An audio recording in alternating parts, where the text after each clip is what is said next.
By the end of this video, you will know exactly how to become the kind of person that insults don't touch, chaos doesn't shake, and other people's opinions can't steer. This isn't about becoming cold or numb. It's about becoming unbreakable while still being fully, vividly alive. Picture this. A man reads one comment under a photo he posted. One sentence from a stranger he will never meet.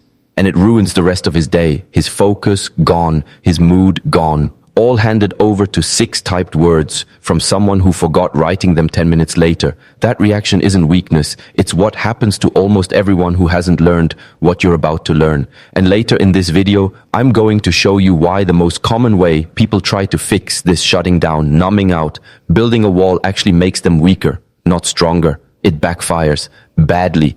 And I'll show you exactly why.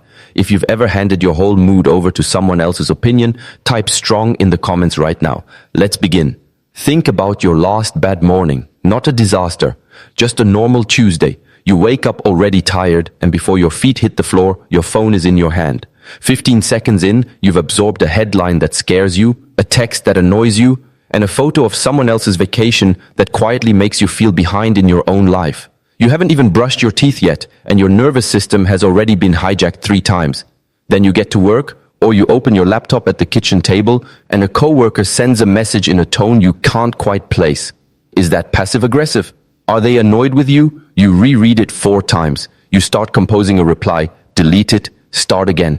20 minutes of your one wild, finite life spent decoding someone else's punctuation. By the time evening comes, a family member says something offhand about your choices, your job, your weight, your relationship, your parenting, and it lodges in your chest like a splinter. You'll still be turning that sentence over at 11 p.m., staring at the ceiling, arguing with them in your head, winning imaginary arguments against someone who's already asleep. None of these moments are dramatic on their own. That's exactly why they're dangerous. A crisis, you brace for something and you rises to meet it. But it's the small stuff, the tone of a text, the raised eyebrow, the offhand comment at dinner that quietly drains you dry over years because you never even register it as a threat. You just absorb it, one splinter at a time, until you're a person carrying hundreds of tiny wounds you never consciously decided to keep. Here's the cost, and it's a real cost, not a dramatic one. It's your energy, spent on things that were never yours to carry. It's your self-respect quietly eroding every time you let someone else's careless words decide how you feel about yourself. It's your time hours, not minutes, when you add it up over a week spent replaying, defending, explaining, and bracing for impact that hasn't even happened yet. The Stoic philosopher Epictetus, a man who was literally born into slavery and still figured this out, a man who had genuinely less control over his own life than almost anyone reading this, taught something that sounds almost too simple. Some things are within your power and some things are not. Your reputation, other people's moods, the outcome of things outside your control, none of that is actually yours to hold on to. What is yours is your judgment, your response, your next move. Almost everything that ruins people's days is spent white-knuckling the wrong half of that list. So here's the core idea, and I want to state it plainly before we go anywhere else. Real strength is not the absence of things happening to you. Real strength is the shrinking of their power over you. That's the whole video in one sentence. Nothing affects you, not because nothing happens, plenty happens, but because you've stopped handing out the authority to decide how you feel. Let's be clear about what this does not mean, because this is where most people get it wrong and end up worse off. It does not mean you stop caring. It does not mean you become the guy who says, I don't care what anyone thinks, while clearly, desperately caring. It does not mean flatness, detachment from people, or pretending things don't hurt when they do. That's not strength, that's a costume, and this is exactly where it collides with what the world currently rewards. Modern culture praises reactivity dressed up as passion. Clap back, own the argument, never let them see you sweat, but also never let an insult go unanswered. We've built an entire economy, comment sections, group chats, reality television on people's inability to let things go. Being easily triggered gets called authentic. Being calm gets called fake, or cold, or suspicious. So the thing you're about to build runs directly against the current. That's fine. The current is usually wrong about this. Notice too that almost nobody around you is modeling the alternative. The people who go viral for putting someone in their place get millions of views. The person who simply doesn't take the bait, who lets the moment pass without comment, doesn't make good content, there's no clip of that. So you've been marinating in thousands of hours of footage that quietly trains you to believe reactivity equals strength, when it's almost always the opposite. Every time you watch someone win an argument by escalating it, you're absorbing a lesson that will cost you later. Let's build it in layers, because this isn't a switch you flip. It's a structure you construct, one habit at a time, each one a little more demanding than the last. The first layer is the most obvious, and it's where almost everyone should start. You stop outsourcing your mood to strangers' opinions. Think about the last time someone you'll never meet again, a rude driver, a curt cashier, a stranger's comment online, set the emotional tone for your next 2 hours. You didn't choose that. You just let it happen, the way you let weather happen. Marcus Aurelius used to remind himself, before he even got out of bed, that he'd meet difficult, ungrateful, and rude people that day, and that none of it was his to be surprised by or destroyed by. He wasn't lowering his standards for humanity. He was refusing to be ambushed by something entirely predictable. There's a name for part of what's happening to you here, the spotlight effect. Psychologists have shown again and again that we drastically overestimate how much other people notice and remember us, our mistakes, our appearance, our one bad comment in a meeting. You assume that strangers' rudeness was really about you. Statistically, it almost never is. It's their bad morning, wearing your face for 5 seconds, and by the time you've replayed it twice, they've already forgotten the interaction entirely and moved on to their next errand. Think about how differently you'd react if you actually believed that, not pretended to believe it, actually believed it, the way you believe the sun will rise. The barista's short tone stops feeling like a referendum on your worth and starts looking like exactly what it is. One tired person on one shift in one moment that has almost nothing to do with you and everything to do with them. The reframe is this: their reaction is data about them, not a verdict about you. You're not weak for feeling a flicker of sting. You're just human. The weakness is in the decision to keep carrying it for the rest of the day. So today, the action is small and specific. The next time a stranger is rude, curt, or dismissive, silently name it out loud in your head. That's their weather, not mine. And clock how fast that one sentence lets you set it down. Try this the next time it happens and pay attention to the mechanics of it. The sting arrives first, automatically. In under a second, you can't stop that part, and you shouldn't try.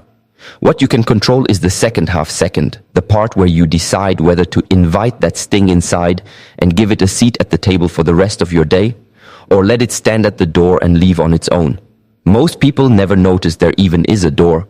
They think the stranger walked straight into their living room uninvited. They didn't. You opened it out of habit because nobody ever taught you that you were allowed to leave it shut. Here's a question before we go further, because I want you to actually answer it, not just nod along. How many hours this week have you spent reacting to people who, a year from now, you won't even remember existed? That's uncomfortable. Good. Let's go to the second layer, because strangers are the easy version of this. The harder version is people whose opinions you've decided matter and outcomes you've decided must go a certain way. This is where it escalates. Think about waiting for results you can't control. The callback after a job interview. The reply to a message you send someone you like. The numbers on a health test. You check your phone every 4 minutes. You replay the interview looking for the exact sentence that ruined everything. You've mentally rehearsed 3 different versions of rejection before rejection has even arrived.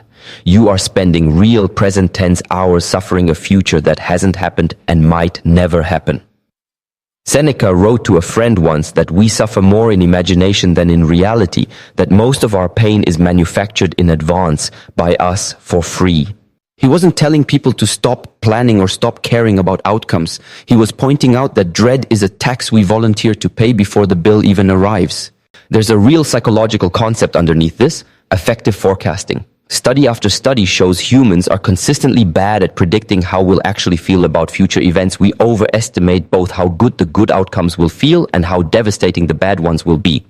You've survived 100% of your worst-case scenarios so far. Not most of them, all of them. And most of them never even happened the way you rehearsed. The reframe: you're not weak for wanting the outcome. You're just misallocating your energy toward the part of the process that was never yours to control the ending instead of the part that is yours, which is the effort you put in before the ending arrives. So here's today's action. Pick one thing you're currently anxious about the outcome of and write down in one sentence the one part of it that was actually within your control. Then let the rest go on purpose, out loud if you have to. This is harder than it sounds because caring about outcomes feels like the responsible thing to do. It feels like proof that you're a serious person who takes life seriously. But there's a difference between preparing for an outcome and rehearsing your suffering over one, and most people have never been taught to tell the two apart. Preparation ends.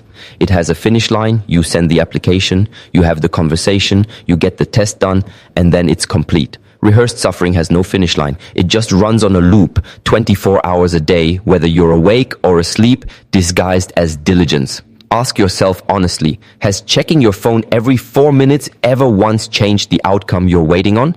Has replaying the interview word for word ever once altered a decision that was already made in a room you weren't in?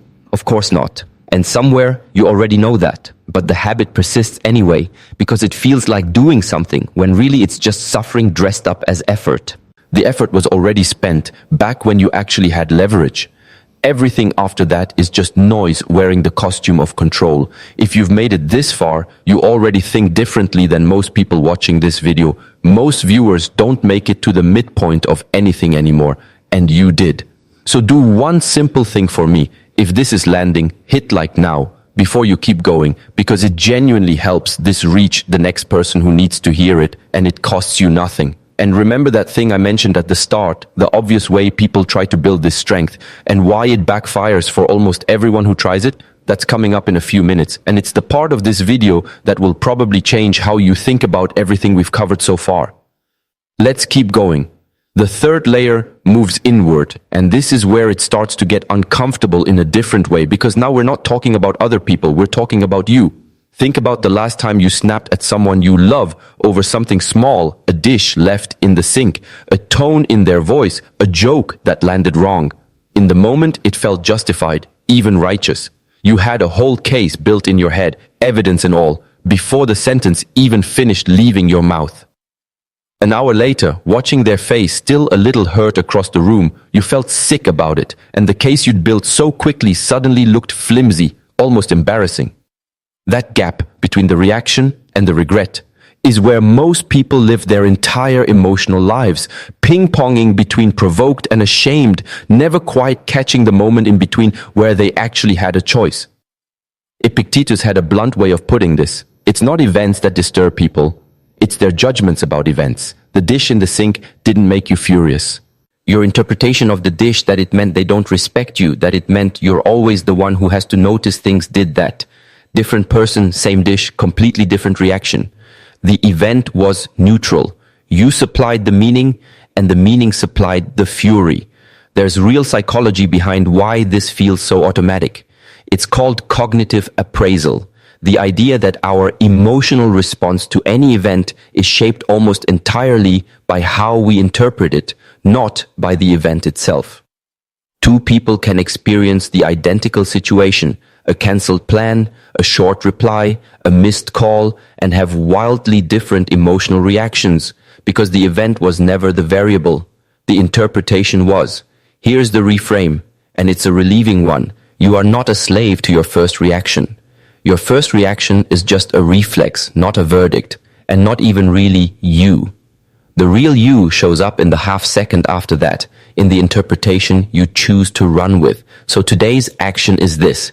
The next time you feel that flash of anger or hurt rise up fast, don't suppress it and don't act on it. Just pause and ask one question. What am I telling myself this means? That single question, asked consistently, will do more for you than almost anything else in this video. Try it on something small first, not the big stuff. A delayed reply, a dish in the sink, a short answer from someone you love. Catch the story you're automatically telling yourself. They're pulling away. They don't respect me. I don't matter here. And just look at it, plainly, the way you'd look at a headline in a tabloid you don't fully trust. Is that story actually true? Or is it just the fastest, most dramatic explanation your mind reached for under pressure? 9 times out of 10, it's the second one. The dish was just a dish. The short reply was just someone in a hurry. You supplied the meaning, and the meaning is negotiable. Now here's the counterintuitive part, and I want you to actually sit with this one because it's going to feel backwards at first. The goal is not to feel less. Most people, once they hear, don't let things affect you, assume the goal is numbness, go quiet, go flat, stop reacting to anything, build a wall so thick nothing gets in. That's the version that backfires, and I promised I'd show you why. Here's the mechanism. When you suppress a reaction, instead of examining it, the feeling doesn't disappear. It goes underground. It comes out later, sideways, at the wrong target. Usually the people closest to you. Usually over something unrelated and small, the partner who gets snapped at over a wet towel, when the real fuel was a comment from 3 days ago you never processed.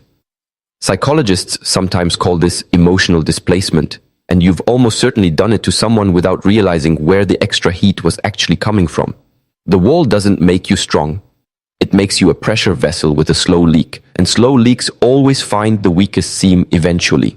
Real strength was never about feeling less. It's about being so secure in your own judgment that feeling fully doesn't knock you over anymore. You get to feel the sting, the anger, the grief, the full weight of it, and still stay standing, still choose your next move on purpose instead of on reflex. That's the difference between a wall and a foundation. A wall keeps things out. A foundation lets everything land on it and holds anyway. That brings us to the fourth layer, and this one is sharper, because now we're talking about the moments that actually threaten your sense of who you are, not a stranger's rudeness, not an ambiguous text, but a direct hit. Someone humiliates you in front of people whose opinion you value. Someone brings up your biggest failure at exactly the moment you felt most confident. Someone finds the one insecurity you've never said out loud and uses it. This is a different animal than everyday annoyance because it doesn't just sting, it threatens the story you tell yourself about who you are.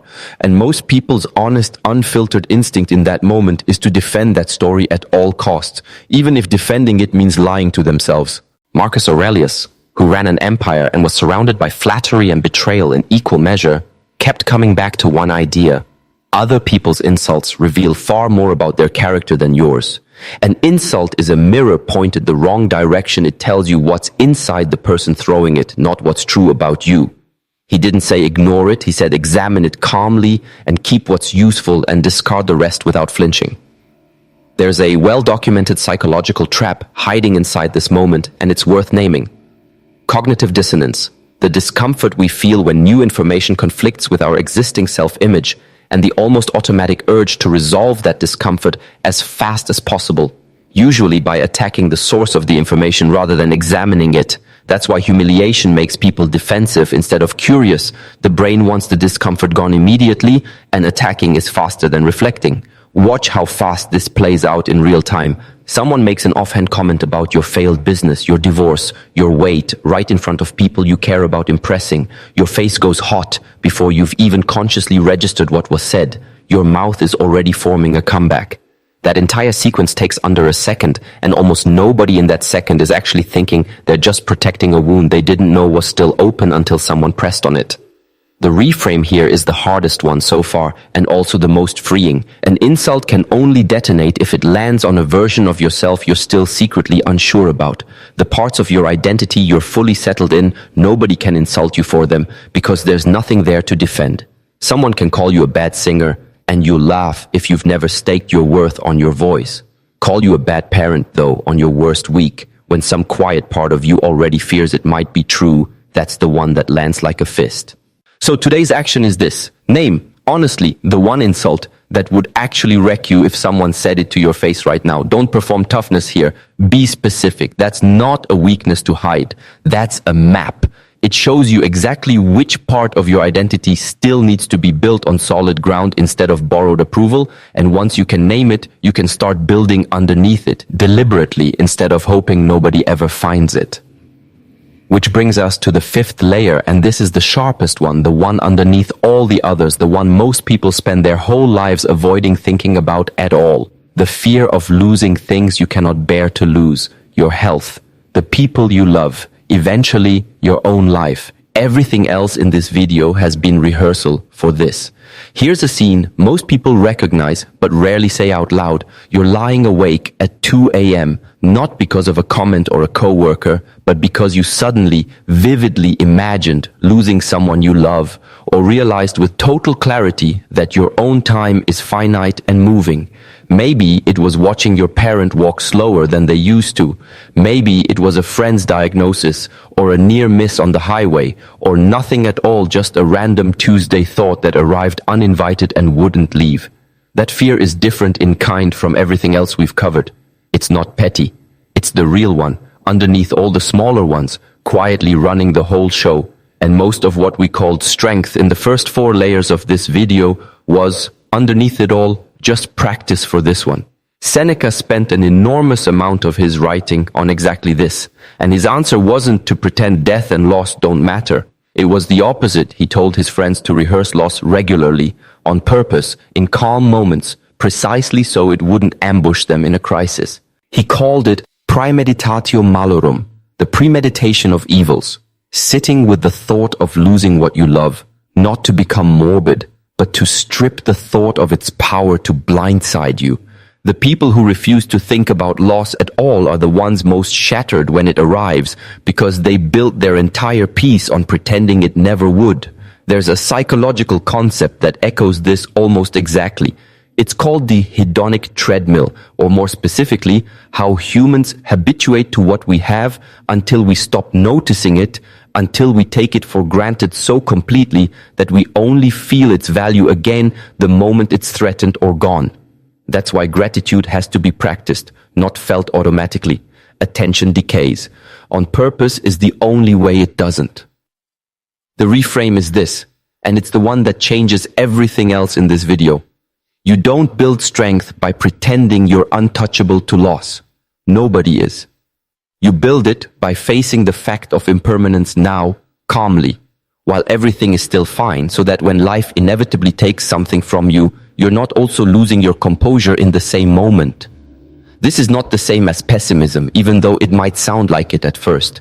Pessimism expects the worst and dreads it. This is different. You're not expecting loss any sooner than it's coming, and you're not dreading it. You're simply refusing to be a stranger to the one fact of life that touches everyone equally, rich or poor, careful or careless. The people who seem to move through grief with something close to grace, when it eventually arrives, are almost never the ones who never thought about loss.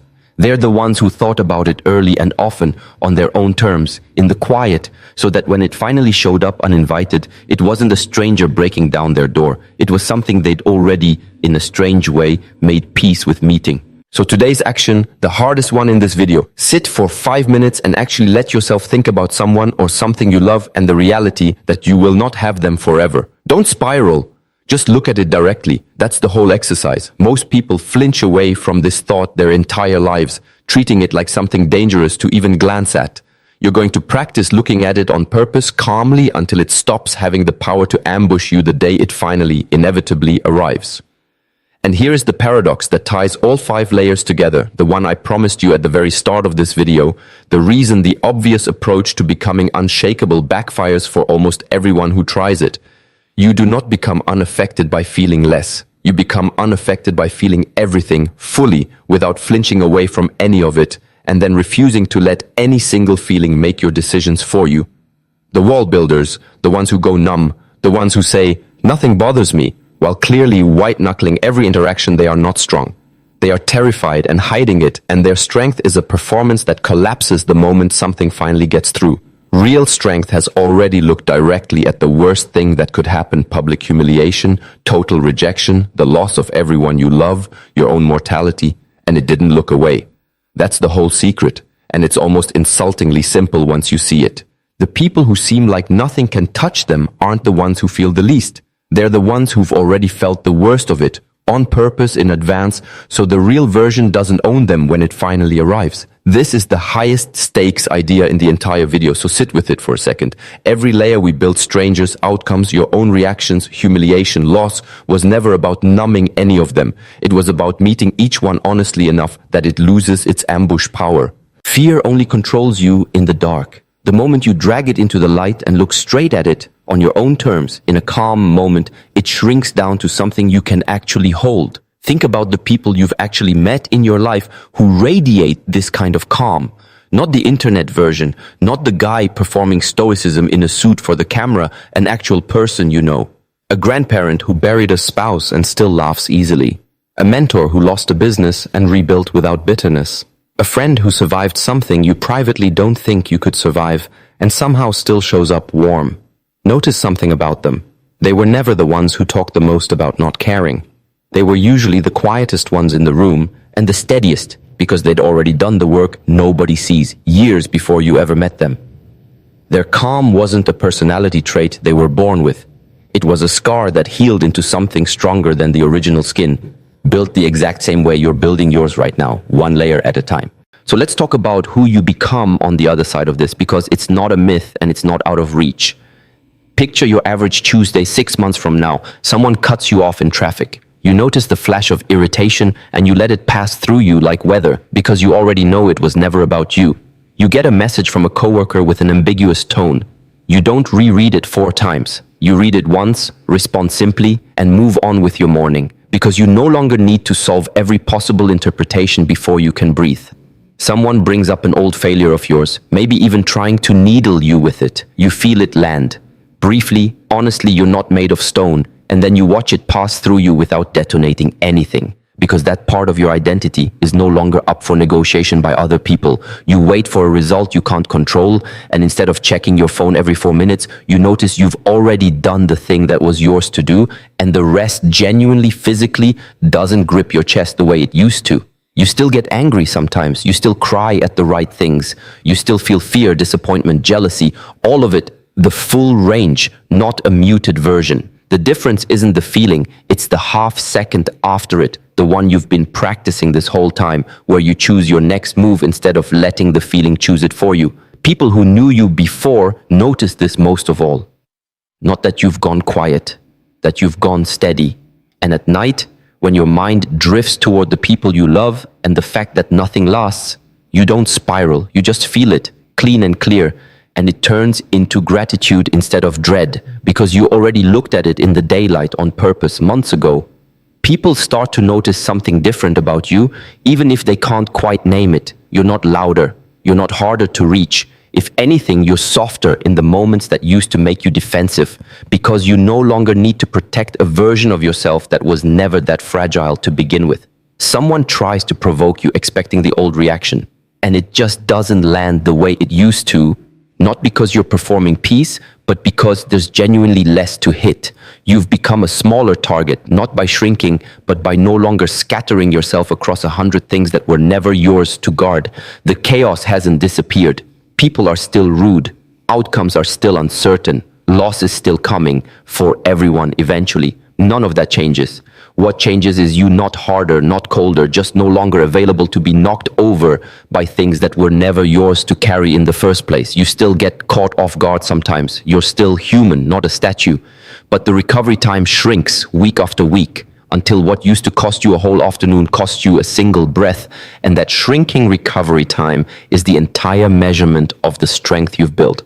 Here's your challenge, and I want you to actually do this, not just agree with it and scroll on. For the next 7 days, every single time something threatens to hijack your mood, a comment, a look, a delay, a bad result, a fear at 2 a.m., pause for 3 seconds and ask one question. Is this actually mine to carry, or am I just picking it up out of habit? 7 days. That's it. Write it on a sticky note if you have to.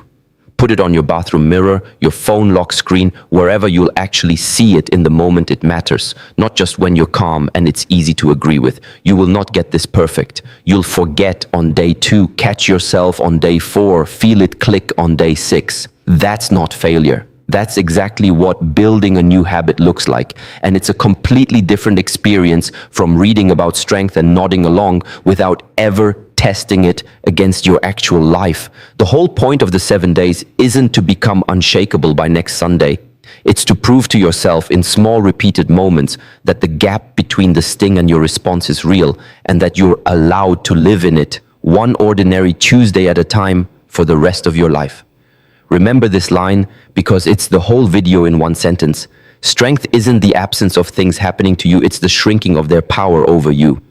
That's what nothing can affect actually means. Not nothing happens, nothing owns you.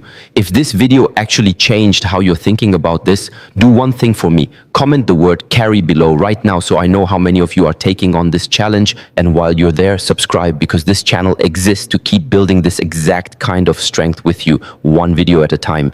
Thank you for staying to the end. Stay unshaken.